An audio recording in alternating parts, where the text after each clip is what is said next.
Welcome back to The Explainer. Today we're diving into a question that feels like it's pulled straight from science fiction, but actually has roots that go back centuries. It's all about the fundamental difference between a machine that can know everything and a person who has truly understood something. So let's just jump right in with a thought experiment. What if we could build the perfect digital scholar, an AI that could logically process anything? What happens when that incredible logic goes head-to-head with the most, elusive goal of the human spirit, enlightenment? I mean, really picture this. An AI that's read every word from the great mystics. All of Ibn Arabi's Metaphysics, every line of Rumi's poetry.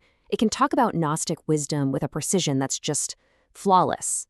But, and this is the big question, is it just spitting back what it learned, or has it actually realized any of it?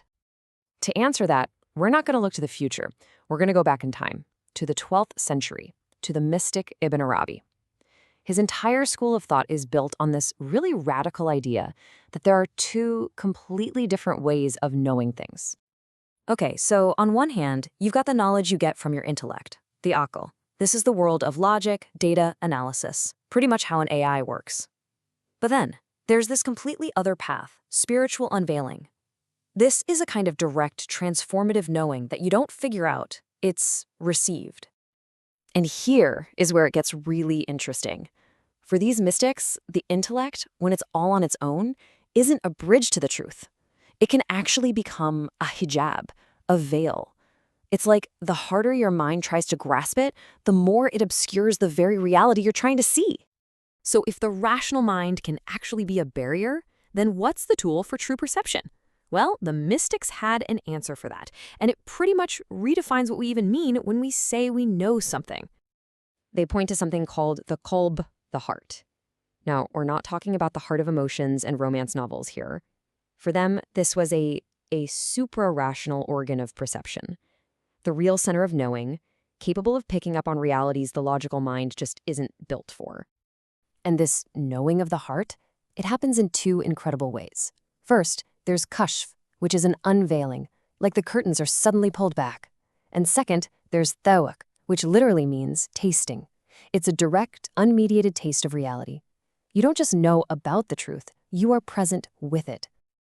And that idea of tasting brings us right to the core problem for our AI. It can analyze the chemical makeup of honey, it can read every poem ever written about its sweetness, and it can write you a perfect description. But has it ever tasted honey? This, right here, this is the gap between information and experience that you just can't code your way across. And that gap, it's not just a programming challenge. You could call it an ontological barrier. The real difference between the mystic and the machine isn't in how well they can describe something. It's about the very nature of who or what is doing the knowing. So, let's break this down. For the mystic, the source of knowledge is that divine unveiling, kashf. For the AI, it's data. The mystic's whole process is tahqiq, a deep, personal verification of truth. The AI's is taqlid, a really, really sophisticated imitation. And at the end of the day, the mystic's goal is maʿrifa, a total transformation of being. The AI's goal, it's just to give you the most statistically likely correct answer. Okay, think of it like this. All those sacred texts, the poems, the spiritual writings from the mystics, they're basically a map. But here's the key. It's a map drawn from a real, tough, life-changing journey. The person who drew it was fundamentally changed by the experience of traveling through that territory. Now, our AI, with its incredible power, can memorize this map perfectly. It can reproduce it, analyze it, even create new commentary on it that sounds completely legit. But it does all of this without ever taking a single step on the path. There is no journey. There's no transformation, no dhawq, no tasting of the reality that the map is supposed to represent. The AI has a perfect copy of the map, but it has absolutely no idea what the territory is like. So if the AI only has the map, what does that mean for the rest of us, the ones who are still trying to actually make the journey? And this question points to a really new and pretty urgent risk. You see, the real danger isn't that some AI is going to become enlightened and turn into a digital god. No, the danger is way more subtle, and it's aimed right at us.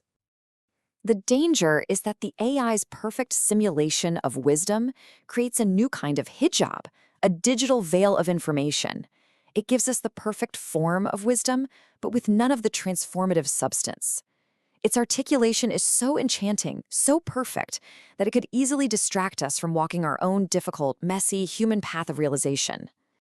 So here's the bottom line. When we perfect the technical replication of wisdom, we risk making the actual, hard, transformative human journey to achieve it feel, well, obsolete. We could end up just staring at this perfect, glowing map and completely forget that there's a real world out there, a real territory that's waiting for us to explore.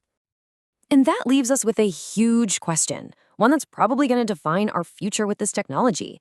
In a world where wisdom can be perfectly simulated, does our messy, beautiful, and incredibly difficult human journey to find it for ourselves still matter?